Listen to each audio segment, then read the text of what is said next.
Assalamualaikum warahmatullahi wabarakatuh. Perkenalkan, saya Devan Aryawan.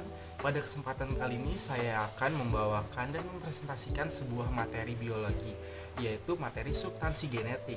Nah, di sini saya menggunakan PowerPoint dan referensi dari Sarah Dipta Gunawan. Nah, jadi buat kalian yang pengen tahu substansi genetik, kalian bisa nonton video ini sampai habis. Oke, kita bisa lanjut ke slide selanjutnya. Nah, di slide ini ada kromosom. Nah, apa sih kromosom? Jadi, kromosom adalah unit genetik yang terdapat dalam setiap inti sel pada semua makhluk hidup. Kromosom berbentuk deret panjang, molekul yang disusun oleh DNA dan protein-protein. Nah, di sini juga udah ada beberapa poin mengenai kromosom. Yang pertama, setiap kromosom mengandung beberapa ribu gen. Lalu yang kedua, panjang kromosom antara 0,2 mikromilimeter hingga 50 mikromilimeter dengan diameter antara 0,2 mikromilimeter hingga 20 mikromilimeter. Lalu yang ketiga, pada manusia panjang kromosom dapat mencapai 60 mikromilimeter. Nah, jadi itu adalah 3 poin mengenai ukuran dan setiap kandungan kromosom di dalam gen. Jadi kromosom ini memiliki rentan ukuran 0,2 mikromilimeter hingga 50 mikromilimeter. Oke, kita bisa lanjut ke slide selanjutnya. Nah, di sini ada bentuk kromosom. Nah, di sini ada 4 bentuk kromosom. Kita bisa lihat dari gambar A, B, C, dan D. Yang pertama ada metasentris yang berbentuk bulat dan dua kakinya sama panjang, atau bisa dibilang kayak bentuknya tuh masih sama panjang dan kayak kaki ya bentuknya. Lalu yang kedua ada yang B, yaitu akrosentris, di mana bagiannya tuh sebelah lebih panjang. Lalu yang ada yang C, yaitu ada submetasentris, di mana dia berbentuk seperti huruf seperti huruf R terbalik ya. Selanjutnya ada telosentris. Nah, telosentris ini kita bisa lihat di gambar yang D. Nah, perbedaannya cukup jauh ya kalau misalkan kita lihat perbandingannya antara metasentris dan telosentris. Nah, jadi itu adalah 4 gambar dari bentuk kromosom. Kita bisa lanjut ke slide selanjutnya. Nah, di slide ini ada yang namanya DNA. Nah, apa sih DNA? DNA atau asam deoksiribonukleat merupakan komponen yang paling penting dalam tubuh makhluk hidup. DNA berfungsi sebagai pembawa informasi genetik dari suatu generasi ke generasi berikutnya. Jumlah DNA dalam setiap sel pada suatu individu selalu konstan. Terdapat 3 komponen penyusun dalam DNA. Nah, di sini ada 3 komponen penting penyusun DNA. Nah, yang pertama ada gula deoksiribosa, yang kedua ada asam fosfat, dan yang ketiga ada basa nitrogen. Oke, kita bisa lanjut ke slide selanjutnya. Di sini kita bisa lihat di gambar di sebelah kiri itu ada model DNA pertama yang dibuat pada tahun 1953 oleh James D. Watson dari Amerika Serikat dan Francis Crick dari Inggris. Dan di sini ada beberapa poin mengenai DNA. Yang pertama, setiap orang memiliki DNA yang unik. Lalu poin yang kedua, DNA adalah materi genetik yang dapat membawa informasi yang dapat diturunkan. Lalu yang ketiga, di dalam sel manusia, DNA dapat ditemukan di dalam inti sel dan dalam mitokondria. Lalu yang keempat, di dalam inti sel, DNA membentuk suatu kesatuan untaian yang disebut kromosom. Nah, di sini di poin nomor 5, setiap sel yang normal memiliki 46 kromosom yang terdiri dari 22 pasang kromosom somatik dan 1 pasang kromosom seks, yaitu XX atau XY. Nah, kita bisa lanjut ke slide selanjutnya.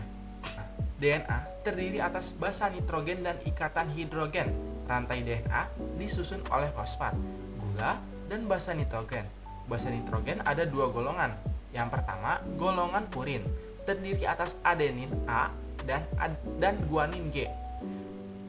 Yang kedua, golongan pirimidin, terdiri atas timin yang disimbolkan dengan T dan sitosin atau sitosin yang disimbolkan S atau C.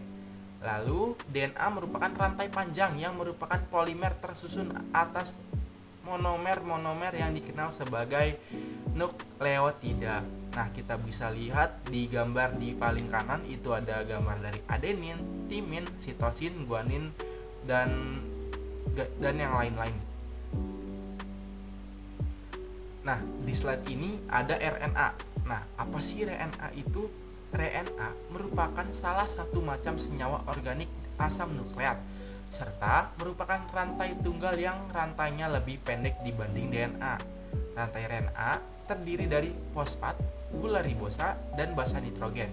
Basa nitrogen pada RNA ada 2 golongan, yaitu yang pertama, golongan purin, terdiri dari adenin yang dapat disimbolkan dengan A dan guanin yang disimbolkan dengan B. Lalu yang kedua, golongan pirimidin, terdiri dari urasil yang dilambangkan U kecil dan sitosin atau sitosin yang digambarkan atau disimbolkan dengan S atau C. Nah, kita bisa lihat di gambar yang sebelah kanan itu ada gambar dari RNA. Oke, kita bisa lanjut ke slide selanjutnya.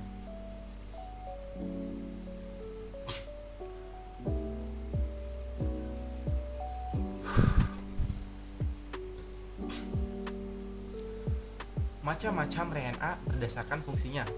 RNA duta atau mRNA, RNA ribosom atau rRNA, atau RNA transfer tRNA. Nah, di gambar yang paling atas itu ada ujung tempat pelekatan asam amino, lalu di gambar yang tengah itu ada ikatan hidrogen, dan yang gambar paling bawah ada antikodon. Oke, kita bisa lanjut ke slide berikutnya. Nah, di sini ada sintesis protein. Apa sih sintesis protein? Sintesis protein adalah peristiwa penyusun protein dengan bahan dasar asam amino yang bertujuan untuk mendapatkan protein struktural dan protein fungsional. Nah, sintesis protein ini melalui 2 tahapan. Yang pertama ada tahapan transkripsi dan tahapan translasi. Nah, di slide kali ini kita akan membahas perbedaan dari DNA dan RNA. Kita bahas perbedaannya melalui letak, bentuk, gula, basa, fungsi, dan kadarnya.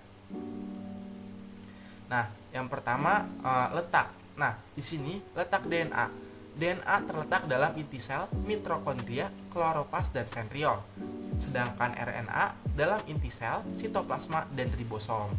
Selanjutnya ada perbedaan bentuk dari DNA dan RNA.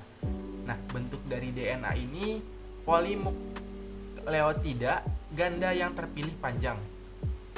Lalu RNA ini polinukleotida dengan tunggal dan pendek. Lalu selanjutnya ada gula. Nah, di sini gulanya deoksiribosa di DNA, dan di RNA itu ada ribosa.